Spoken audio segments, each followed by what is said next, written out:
ദിവ്യകാരുണ്യത്തിന്റെ പ്രതീകമായി പലപ്പോഴും പെലിക്കൻ പക്ഷിയെയും കുഞ്ഞുങ്ങളെയും ചിത്രീകരിക്കാറുണ്ട്. അതിന്റെ കാരണം ഇതാണ്.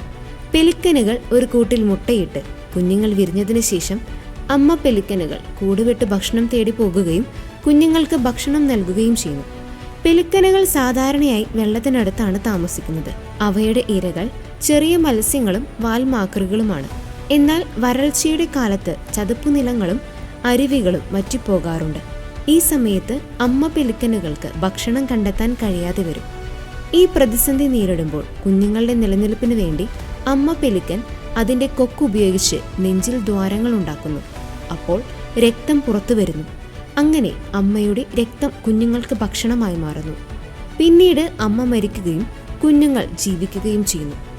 ക്രിസ്ത്യൻ കാഴ്ചപ്പാടിൽ പെലിക്കനും കുഞ്ഞുങ്ങളും യേശുവും അനുയായികളും തമ്മിൽ സാമ്യപ്പെടുത്താറുണ്ട്. അമ്മ പെലിക്കൻ യേശുവിനെ പ്രതിനിധീകരിക്കുന്നു, കുഞ്ഞുങ്ങൾ നമ്മെ പ്രതിനിധീകരിക്കുന്നു. കുഞ്ഞുങ്ങൾ കൂടിന്റെ സുരക്ഷിതത്വത്തിൽ വസിക്കുന്നത് പോലെ വിശ്വാസികൾ സഭയുടെ സുരക്ഷിതത്വത്തിൽ വസിക്കുന്നു. അമ്മ കൂടിന്റെ തലവനാണ്, യേശു സഭയുടെ തലവനും. പെലിക്കൻ ഹൃദയം തുറന്നു തന്ന് രക്തം കൊടുത്ത് കുഞ്ഞുങ്ങൾക്ക് ജീവൻ കൊടുത്തതുപോലെ ഈശോ ഹൃദയം പിളർക്കപ്പെട്ട് അവിടുത്തെ രക്തം ചിന്തി നമുക്ക് ജീവൻ തന്നു. ഈശോ നിത്യവും ദിവ്യകാരുണ്യത്തിലൂടെ ഈ സ്നേഹം എന്നും പ്രകടിപ്പിക്കുന്നു.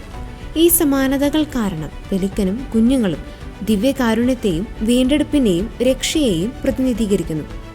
ദിവ്യകാരുണ്യവുമായി ബന്ധപ്പെട്ട സ്ഥലങ്ങളിൽ ഒരു തള്ള പെലിക്കന്റെയും കുഞ്ഞുങ്ങളുടെയും ചിത്രം പലപ്പോഴും പ്രദർശിപ്പിച്ചിട്ടുണ്ട്. ബലിപീഠങ്ങളിൽ, കൂടാരത്തിന്റെ വാതിലുകളിൽ, ഗ്ലാസ് ജനലുകളിൽ, ദേവാലയങ്ങളിലെ മറ്റ് അലങ്കാരങ്ങൾക്കായി ഈ പ്രതീകം ഉപയോഗിക്കാറുണ്ട്.